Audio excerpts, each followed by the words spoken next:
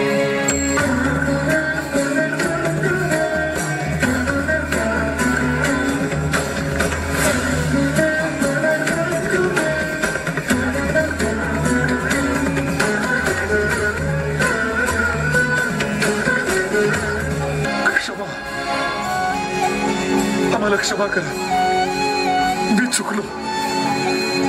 माते, मी आपला अवमान केला, त्याचा पश्चाताप आमच्या मनात आहे. बालबुद्धी समजून क्षमा करावी, क्षमा करावी, क्षमा करावी.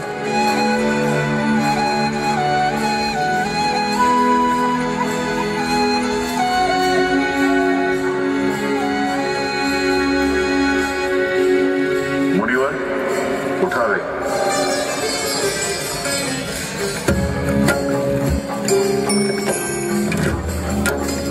आता आपल्याला जाणवलं असेल की आपलं ज्ञान किती तोकडं आहे ते. ज्ञान हे नेहमी अक्षयपात्रासारखं असतं. कितीही भरत राहिलं तरी अजूनही हवंच. आणि ज्ञानी हा चातकासारखा असतो. त्याची ही तहान कधीच कमी होत नाही. मुनिवर, आपल्याला जे उमगतं ती आपल्या विचारांची केवळ एकच बाजू असू शकते. ही एकच बाजू धरून वाद घालणारे निराळे आणि ज्ञानी निराळे. ज्ञानी कधीच वाद घालत नाही, त्यांनी समग्रता जाणलेली असते. मुनिवर, आपल्याला जे दिसत नाही, जे पटत नाही, ते अस्तित्वातच नाही असं नका समजू.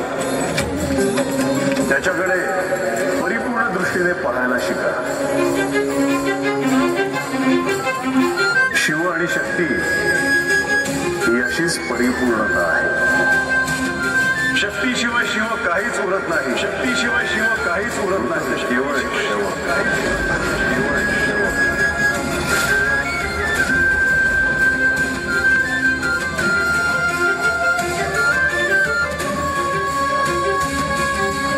आदिशक्ती शिवापासून कधीच वेगळी होऊ शकत नाही.